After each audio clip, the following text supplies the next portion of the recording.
showing us the way.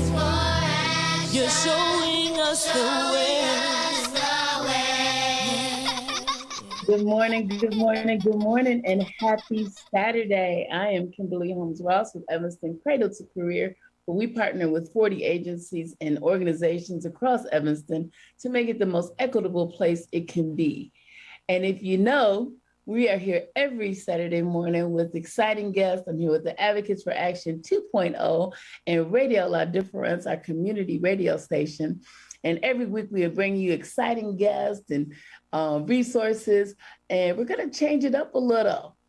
Change is good. We're going to change it up a little every week. Every week, an advocate will bring on a guest and will host and guide our conversation. Of course, I'm going to be here with you, but we are excited. We are excited that the Advocates for Action will be taking the wheel. So Taisha, take the wheel, baby. Good morning, good morning, good morning, Evanston. Good morning, community. Good morning, Radio La Difference. And good morning, Miss Gail Hutchison. I am so super excited to have you here. I'm excited to be able to host you today. This session is going to be very important to me and special to me because I am actually pursuing my bachelor's degree. And one of the classes that I'm currently taking this semester is on yoga, philosophy, and theory. So just the opportunity to speak to you this morning, I'm like over the moon. So I'm so excited to talk to you. So let me go ahead and introduce you to everyone.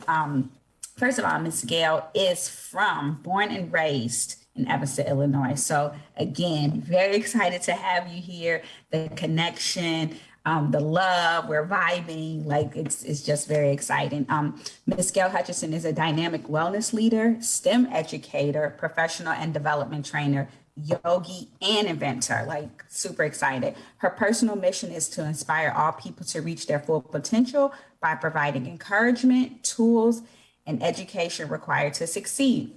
Gail has 2 decades of experience in practicing yoga, meditation, and has been teaching yoga for the past 15 years in spaces as diverse as a Baptist church and American Dental Association. When I read that, I was like, wow, like yoga is everywhere.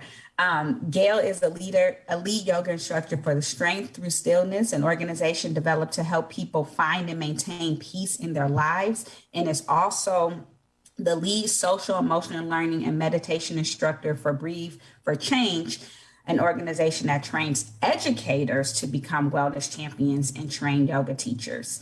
Ms. Gail is currently the senior educator at the Museum of Science and Industry, Chicago, my favorite museum, developing curriculum and trainings for STEM educators. Gail has combined her passion for science and wellness to invent the Joy Mat, a tool that combines the yoga mat, yoga strap, and a small, thicker supplement mat that is used to cushion body parts and enhance yoga, dance, and Pilates practice. Gail has continued to engage in remote meditation and yoga practices online as we are living in this time of social distancing through Zoom.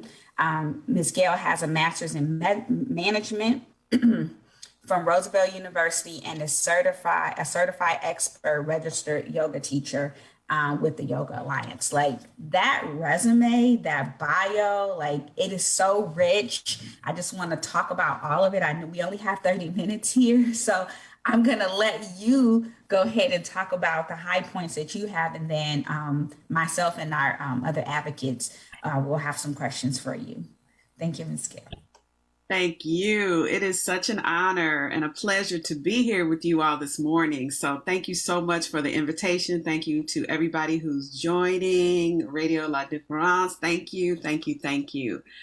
I always get like a little, I don't know, speaking all those things in my bio. Sometimes it doesn't even seem real to me, but yes.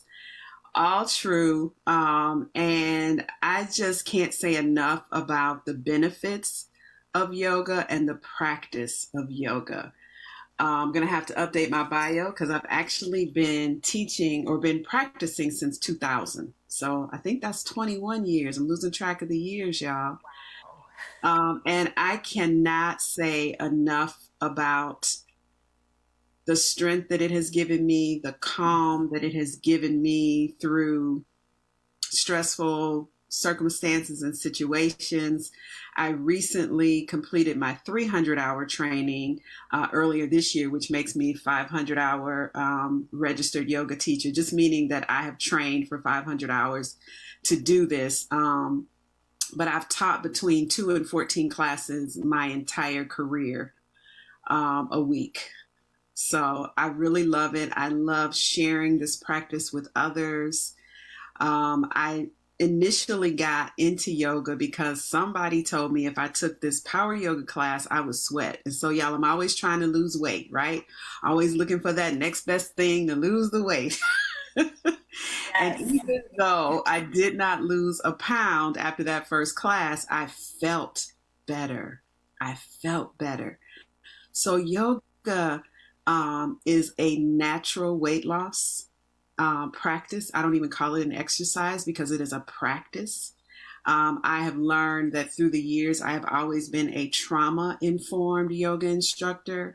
I coach all my clients and students to go to their edge. And so even before we had the language for what trauma-informed was, I was already practicing that by giving choice, by allowing people to be who they are in the space and to go as far as their comfort zone allows them to go, right? I say going to your edge is really being at the very edge of your comfort zone, like maybe taking a toe out of that comfort zone, seeing how you feel and moving on from there. So I also created and patented the Joy Mat because I want to make it easier for people to do this, right? I am a dancer, and so I used to have knee injuries, and that invention really came from necessity because that supplemental portion of the mat, you can put it under your knee, you can put it under your hips and make it a meditation cushion. It supports all of your joints. And so I'm very passionate, as you can tell, about this practice of yoga and mindfulness and meditation. So I'm open to any questions that you may have. I'm just so interested. Thank you so much for that. As I said, I'm taking a class in yoga now, understanding yoga, trying to learn the moves. Downward facing dog is the famous one that everyone, you see it on TV. And I feel like I'm a fairly healthy young lady, but yoga is a lot. And it is really challenging my movements, stretching some body parts. But as I'm learning yoga in this class, I'm learning that yoga is more than movement.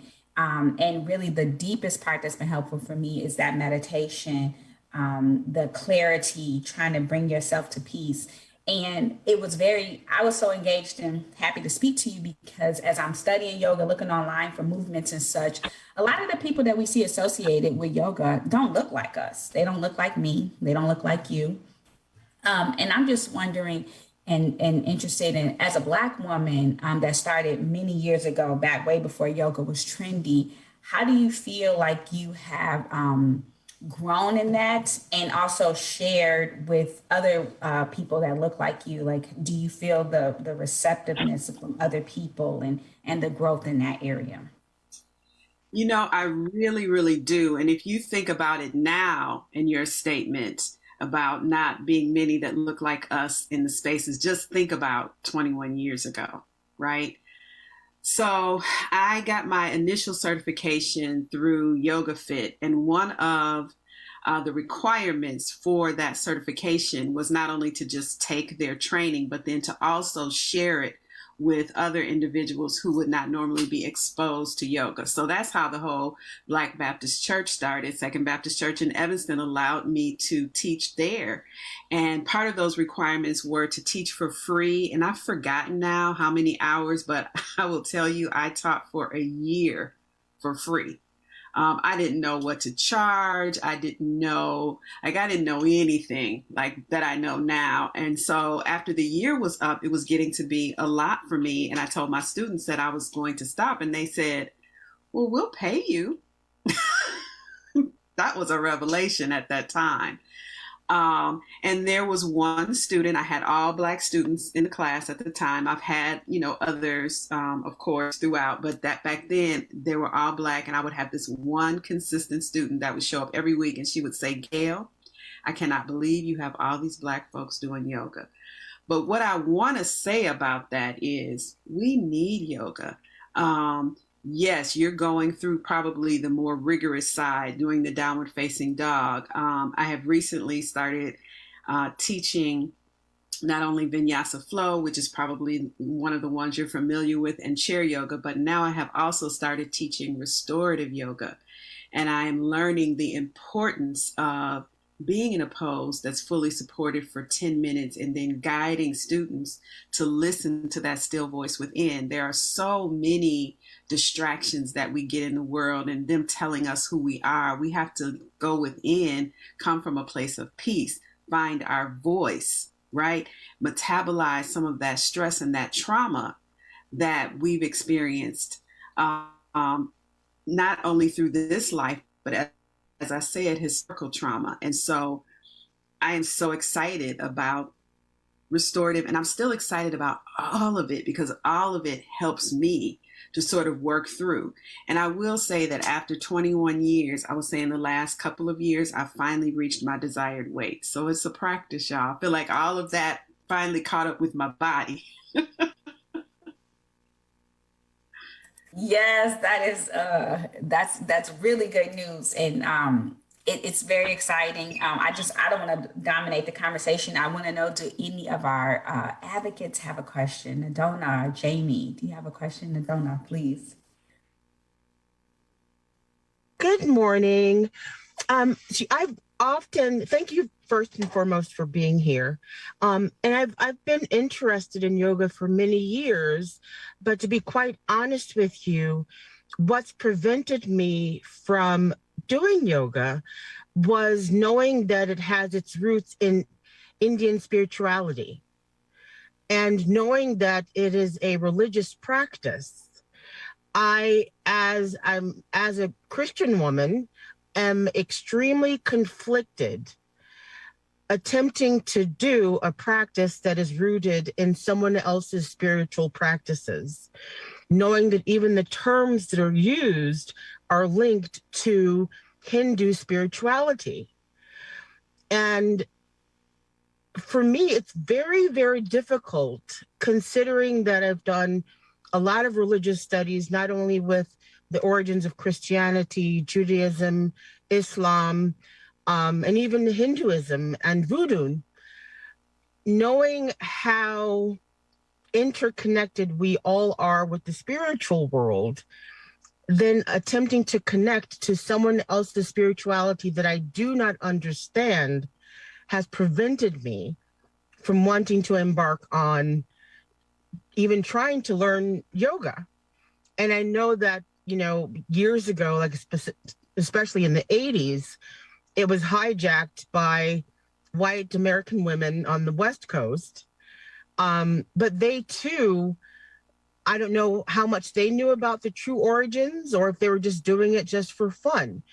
But I'm very weary on venturing into practicing other cultures' spiritual practices. So as a Black woman, and especially as someone who is a member of Second Baptist, a church that I grew up in, are you not conflicted? I have never been conflicted. And I think part of it came from the fruits.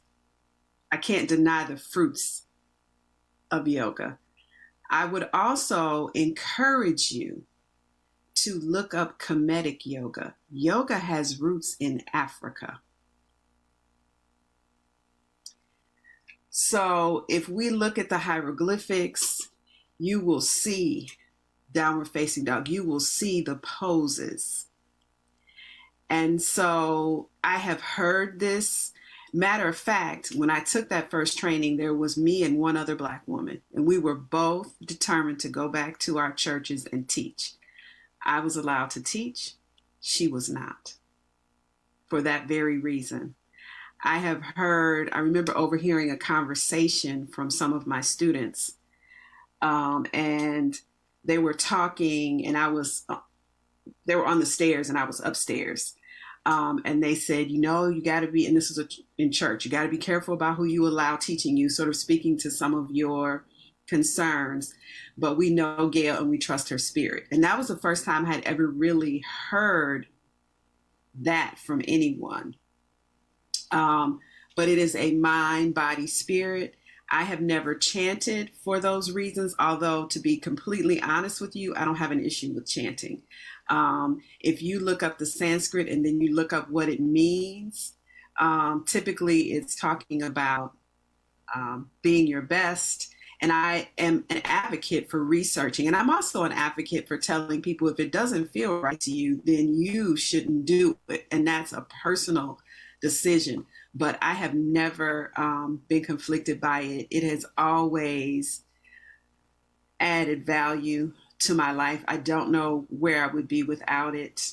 It has helped me really to go within. And when I go within, I talk to God, I talk to Jesus. I have one follow-up question. Considering that Sanskrit is an ancient Indian language, without understanding that language, how do you truly know what it is that you're doing without understanding that language?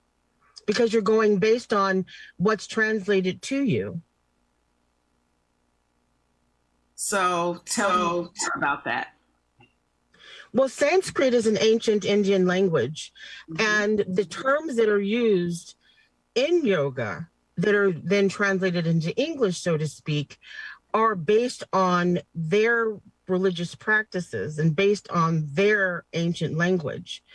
So because I often study different languages, before I do something, I try and fully understand the origin, including the basis of the language. So have you looked into studying Sanskrit so you can better understand what it is you're doing? I have. I absolutely have. It's a requirement for all of the certifications that I have taken. And so when I taught a series of classes at Fellowship in Chicago. And the pastor came to me and said, I don't have any issues with this. However, I think some of my congregants have issues with it. And so we changed the language. So instead of up, down, up, dog, down, dog, I did up tempo, down tempo. My first video was called The Joy of Building Your Temple, because that's exactly what it is for me. It is a mind, body, spirit practice that builds the temple. And in terms of another language, I think there are many words in the American language that we speak that come from different languages. So that has never, in my spirit or anywhere, been an issue. But clearly, maybe some of my students that come to me feel more comfortable with me. Representation, we know, is everything. But I can't find, if you study, and I didn't want to go all into this, but there are 8 limbs of yoga, right? And so asana Yes. is the physical movement and the practice. But even if I look at the yamas and the niyamas, which are sort of ways in which to live your life for yourself and for others, I can marry those with the Bible. Like nothing is contradictory for me. Yes, Miss Gail, yes. And thank you so much, Indona, for your questions. And I'm so glad that you brought that back, Miss Gail, because I think that that's part of the thing that we culturally, we don't know. We're still learning. And as I'm learning, I'm like, oh my gosh, like this is what Jesus says, like be kind to your neighbor, like treat people the way you want to be treated. And in my studies, I'm learning to really, it talks about, meditating, getting clarity with your God. If that's Allah, if that's Jesus, if that's the box or the rock outside, then hey, that's what it is. It's not, any specific God. And so I appreciate that yoga being the 8 limbs that you talk about. It's very deep. Thank you so much for explaining that to us.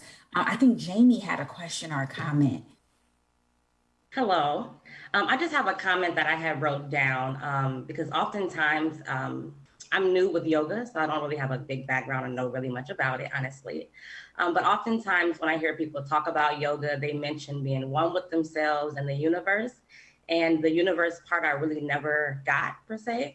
But for me, being a Christian, a firm believer in God, as we are, that it has opened me up that Gail with that joy yoga with Gail refers to that universe spirit as being God. So I appreciate that, and I'm actually interested to find out more about that. So thank you. Yes, we want to get before when I was putting this together. I said I got to get Miss Gail. As I was going through your website, I said we have to get a session with Miss Gail. Yes. We have to. But Miss Kim has a question. But before we go into that, Miss Gail, I'm doing yoga like I mentioned, and I had this little flimsy mat that is not doing a thing for me. Okay, okay, my knees are bad, my back, I'm not downward facing, nothing but head ground to the floor. Okay, how do we get one of your mats? I couldn't see it on your website, Ms. Gail. How do we get one? That's because I am relaunching, hopefully at the end of this month. I'm trying to get ready for the holiday season.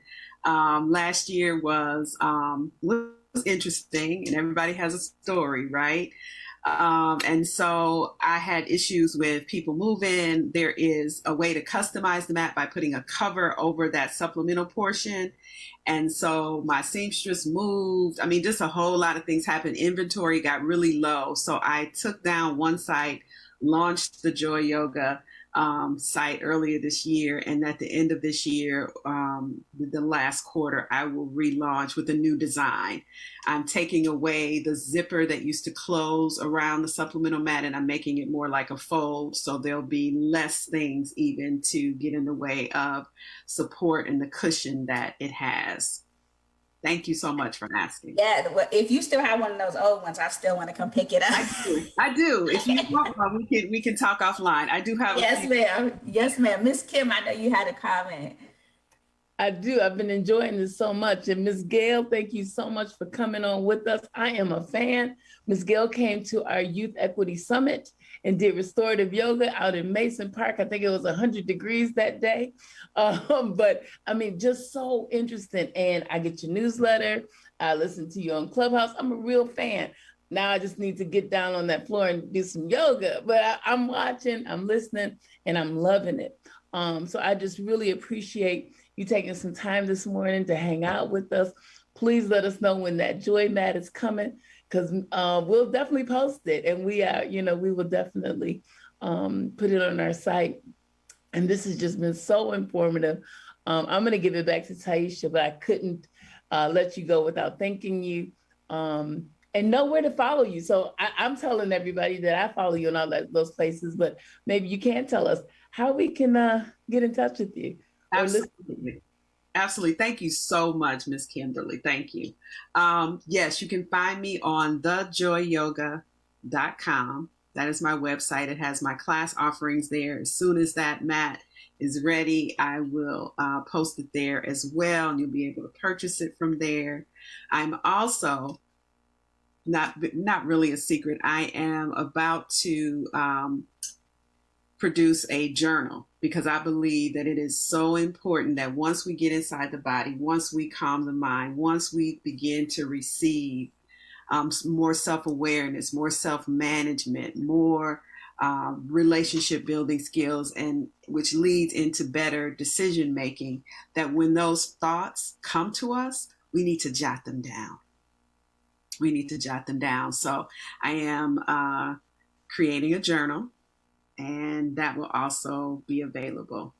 That will also be available with just some prompts to prompt you into writing, because that is, for me, the beginning. And journaling is one of my long, long loves. So I think the pairing of the yoga and then the journaling right after, you don't lose those ideas. Actually, when I was in the final pose, which is called Shavasana, and I do not like the English term, getting back to your point, because it's a dead man's pose. So that's the one that I have had an issue with, and I rarely say that.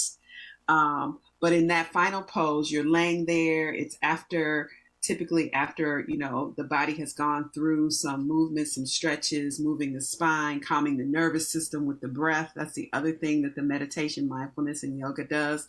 When we allow that exhale to be longer than the inhale, it activates the vagus nerve, which is the largest nerve in the body, which then speaks to our nervous system and puts us in the parasympathetic mode of the nervous system that rest and digest. So while I was laying there taking all of that in, the idea of the joy mat kept coming to me. It kept coming to me. It just, and how is a mat and a mat a pattern? Like I couldn't, but it just would not leave me alone. And one thing led to another, which maybe we can talk about another time. I found the right attorney through a friend of mine who's no longer here, Doria Johnson. And it just took on a life of its own. I wound up writing the patent with the help of the attorney who wrote the claims and filed the claims. But that was the inspiration for the mat. That is very much inspiring. And as you're talking, I'm hearing Holy Spirit. I'm like, Nadona, do you hear it? Nadona, you hear it? You hear it? The Holy Spirit is like when you're getting at peace and you're able to hear the Lord and God is with you. So I know we're wrapping it up soon, but I just want to say last week we meet as a group, as an advocates with Miss Kim, and we're all checking in. And some of us were checking in low. We do a scale of 1 to 10. I was a 2, okay? Miss Kim was low. Some of our other people were 8, 9, but some of them were low. One of my goals for 2021 is to get more centered with God and to get more clarity. And yoga is helping me. How do we start? Where do you start with yoga? Like right now, as we're on the call, is there like some kind of meditation? How do you calm yourself to even get into the meditation? I feel like that's a distraction for me. Like, how do I meditate and get that clarity? Can you help us and close us out with like just something? And anyone that wants to participate, and please, and if you don't have to, but how can you get us started? Yes, one way is to ground yourself, right? And a way to do that is to notice the points of contact. So it looks like we're all seated. So I know some of us may be driving, but if you can ground your feet. And then I always, again, it's about choice. So I offer the opportunity to either lower or close your eyes, right? That closing my eyes allows me to begin to focus inward. If that doesn't work for you, you can find a soft gaze in front of you. And just begin to breathe. And as I mentioned, allow that exhale to just be 1 or 2 counts more than your inhale. So let's take 3 collective breaths. Inhale and release it. Let it go. Let your shoulders fall away from your ears. Take another deep inhale. And release it. Let it go. And then breathe in once more. Breathe in love. And you can breathe out Jesus. Just allow the breath to happen normally. And by taking 10 breaths, we can lower our blood pressure. We can begin to notice what's going on internally, allowing that creativity and thoughts to flow. Meditation is not necessarily about stopping thoughts. That really never happens. We can use our breath as an anchor to come back and give ourselves permission to come back. So let's take one final breath in and let it go with a sigh, releasing all of the breath that is within. And slowly come back to your space, opening your eyes. And then just notice how you feel. I love that you all do check-ins. I love that. It's important to acknowledge where we are, because until we acknowledge it, we can't begin to change it. So I hope that was helpful. I hope I answered your questions. I don't encourage anyone to do anything that does not feel good or right to them. I love that There's been research done around this, but again, I would encourage you, if you're concerned about the spirituality piece, to check out Kemetic Yoga. Wow, thank you so much. So grateful for you. Great way for me to close it out. We will be in touch with you soon, Ms. Gail. Again, if anyone is interested to check you out, can you give us your website one more time so we can share with our followers? thejoyyoga.com. And on that note, everyone be at peace. Thank you so much. Have a good day. Happy Saturday. Happy Saturday.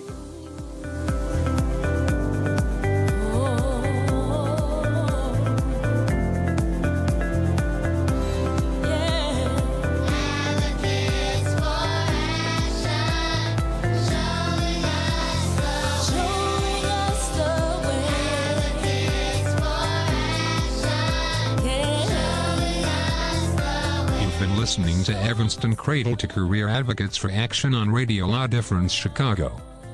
Please stay tuned in again next Saturday at 10 a.m. for another show.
You're listening to Radio La Difference.